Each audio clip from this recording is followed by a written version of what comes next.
It's here! Finally, we get a G-Shocj Square with an updated display. But is it really what we wanted? Let's get into it.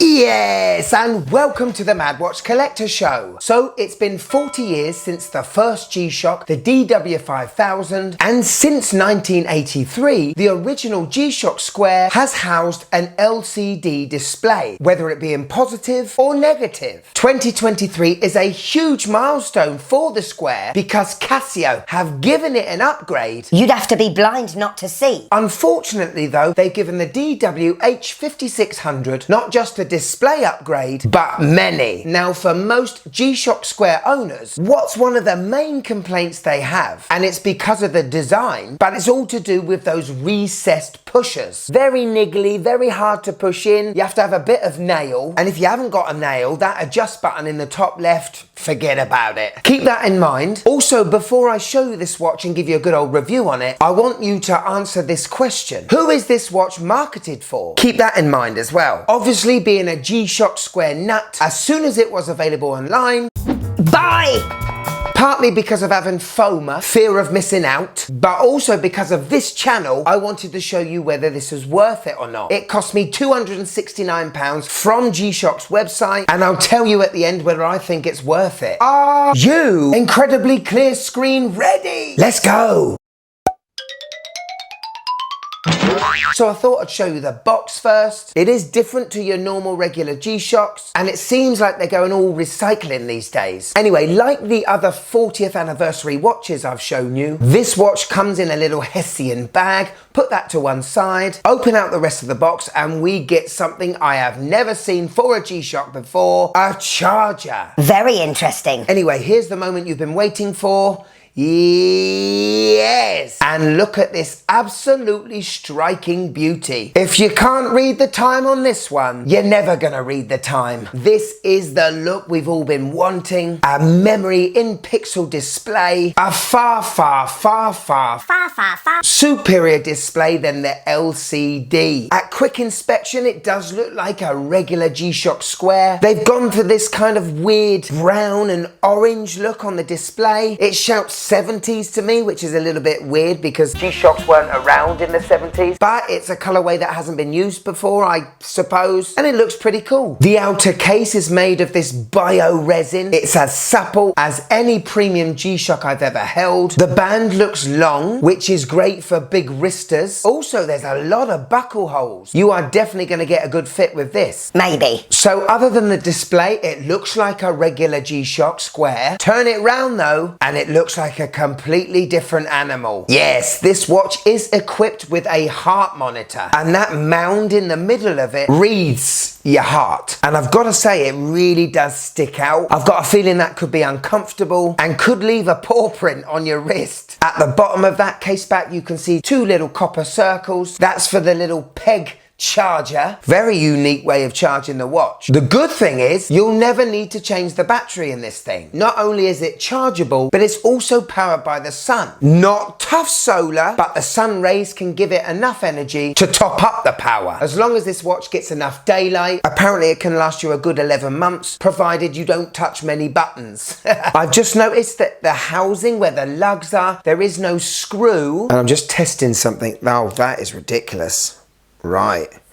Okay, I've pulled off this blooming thing already. You can pull off the shroud, which I'm not sure is a good thing or a bad thing. Actually really like that look. On regular G-Shocjs, you have screws that go into the case and keeps that shroud in place. At least it pops in all right. Now this square is slightly bigger than the DW-H5600. Obviously, to house this new movement, it's 3mm bigger in diameter and it's 3mm thicker. I think that's going to have a massive effect on my small 6.5-inch wrist. Get your watch out. This watch is feature packed, and not only does it do your normal G-Shocj features like your stopwatch, your countdown timer, it's got world time, alarms. This watch is basically a fitness tracker. You can connect this thing to your phone and you can log workouts. It'll measure your distances and the time it took to get there. You've got a step counter with this watch, oxygen level intake, and obviously your heart monitor. The heart algorithms inside the watch is made by Polar and dedicates all its technology to the heart and measuring it. The display is fantastic and you get 3 watch faces to choose from. And the third watch face, which I just don't think works very well, it's too squished in a small window for me and I much prefer it on a different watch I'll show you in a minute. There are a couple of features on this watch that you just think, like the breathing one. You can set the length of time, but your breathing goes along the animation on the watch, and it sort of reminds me of my Commodore 64 loading up a game. Yes, Ghostbusters! That was a great game, by the way. It's a little bit pointless, but thank you, G-Shocj. Gotta show you the light. It can be automatic at the turn of a wrist, and you can keep the light on for 5 seconds. On the stopwatch, and the timer only counts in seconds, not 100ths of a second, which is one of the fundamental things that Casio could do, even an F91W. Could you just click that like button, please? It really helps the channel.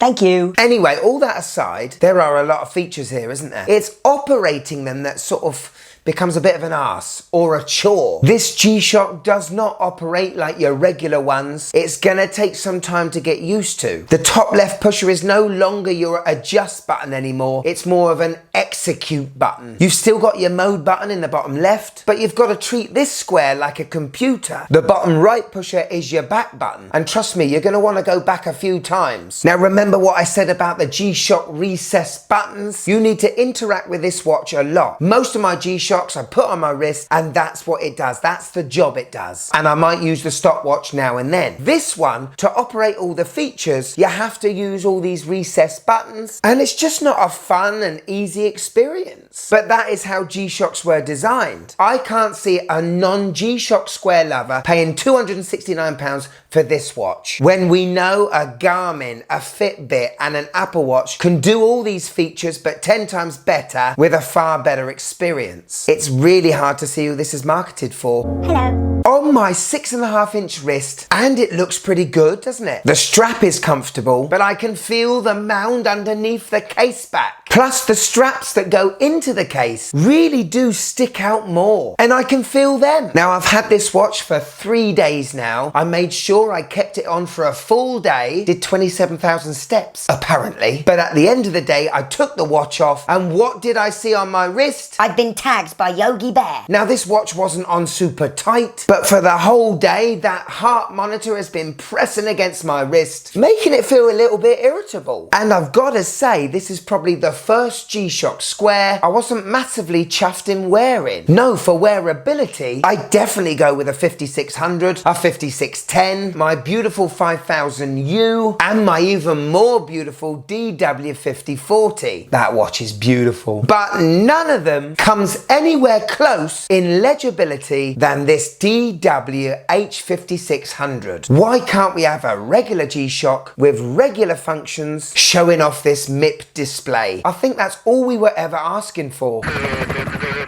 I did a review of a GBD200 almost a year ago. This sort of has a square design, but I think that watch is far easier to use than this square is. But even down to operating the buttons. As you can see on the GBD200, we've got these blocks built for a smartwatch. The G-Shocj Square is not built to be a smartwatch. It's just built to be the toughest watch on the planet. The GBD200 is about £110, at least half the price of this new square. It doesn't have a heart monitor. That's not a bad thing. It means it doesn't have a mound in the middle. If I was to choose between the two and money didn't even come into it, I'd definitely choose the GBD200. This one, I just love the look of it. But for me, this heart monitor is definitely OTT. I like the fact that this doesn't need a battery and you can plug it into the wall and charge it up. I have not shown you the Bluetooth connectivity with your phone. That's because I don't want to. And you need to know that you don't have to connect this watch up to your phone to get all the features. You don't. You can change the time, use the heart monitor, the steps and all that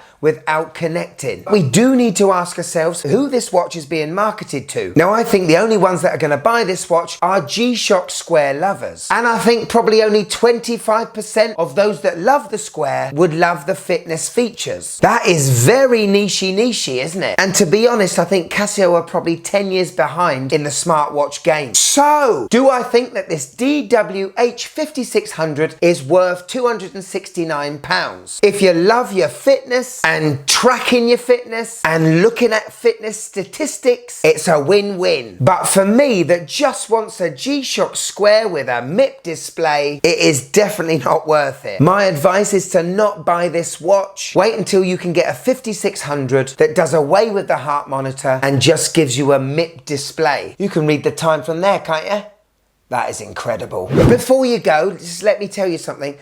This watch does vibrate with notifications and alarms. You can also make it vibrate when you turn the modes and you execute and everything else. But the beeping, I've got a funny thing with this beeping. With normal Casios, let me just get it. When you push down on the buttons, it makes a beep. On these new ones though, there is a beep, but the beep happens after you release the button. Very weird and slightly disconcerting. Listen.